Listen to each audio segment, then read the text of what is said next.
Hello, I'm Robert Mackenzie. Last week in this series, Milton Friedman, the distinguished economist, took us to Hong Kong to see a free market system in which he had a great deal of confidence and faith. This week he takes us traveling again to India, Japan, to Europe, to see what happens in his view when governments decide they can plan and control the economic activities of their peoples. And after the film, we return here to the Harper Library at the University of Chicago to discuss and to debate the ideas of Milton Friedman.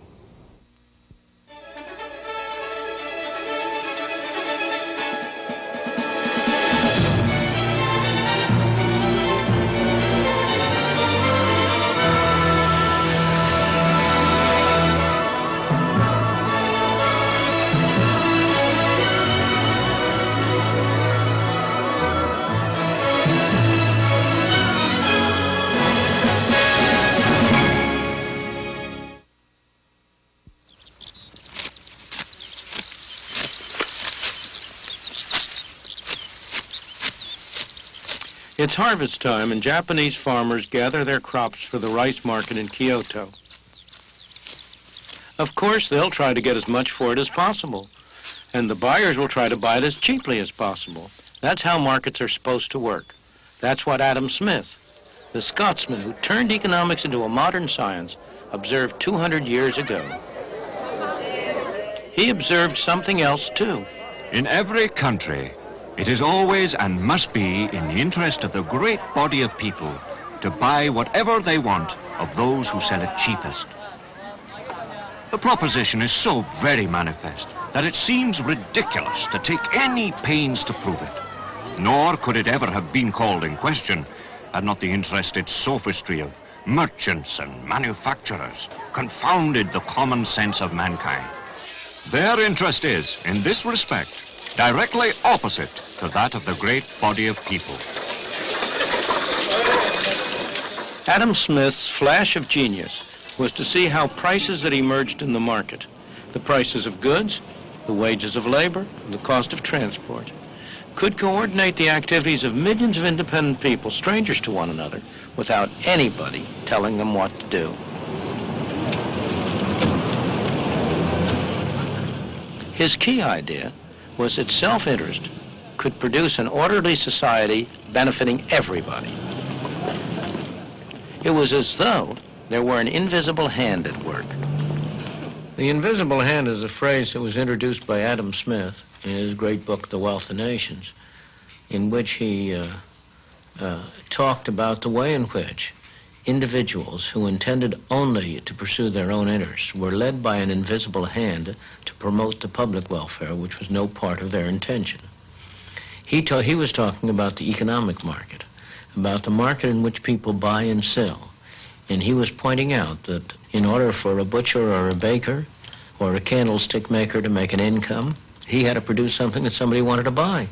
And therefore, in the process of promoting his own interests or looking to his own profit, he ended up serving the interests of his customers. When Adam Smith published The Wealth of Nations, Britain was still largely a rural and placid place. But the Industrial Revolution was already getting started, and standards of life were beginning to rise. One obstacle was that trade with other nations was still tightly controlled.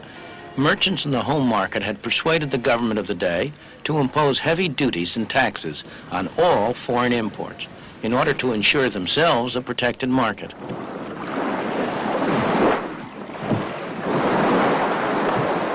One of the results was to turn Britain into a nation of lawbreakers. Smuggling was a national pastime. Brandy, wines, tobacco, anything with a heavy customs duty on it. For years, the revenue men fought a losing battle along the shores and inlets of the British Isles.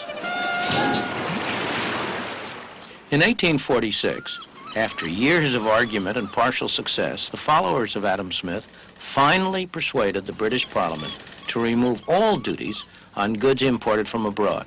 Britain embarked on complete free trade, giving a further push to the rising standard of life. What happened in Britain as a consequence of releasing the tremendous force of self-interest had the unintended effect of benefiting millions of people all over the world. And by 1851, the evidence was proudly on show at the great Crystal Palace exhibition.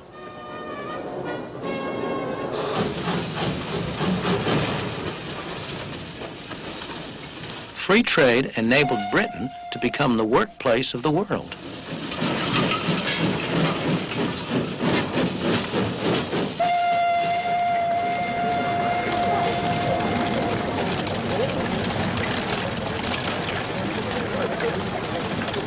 But was it all an accident? I don't think it was. Consider what happened in 1868 on the other side of the world, in Japan.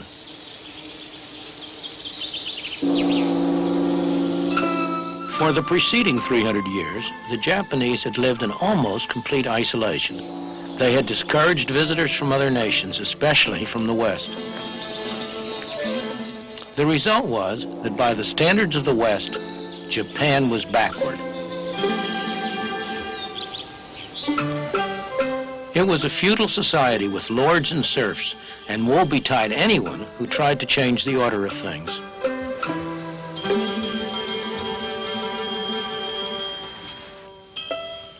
Women were third-class citizens. In 1868, a new generation of rulers decided that the time had come for Japan to make contact with the outside world. And with the arrival of the first foreign traders from the West, things began to change. The Japanese followed the British trading pattern because Britain was a leading nation of the world.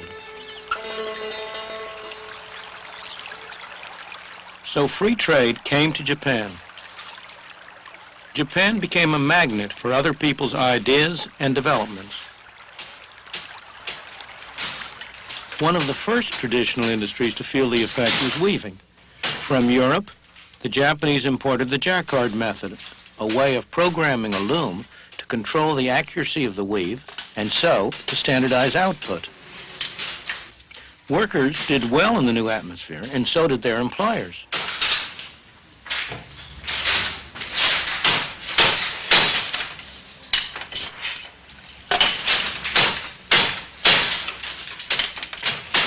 The adoption of mass production techniques meant that workers were able to move out of the traditional industries and into the new industries, which all added to the trade boom.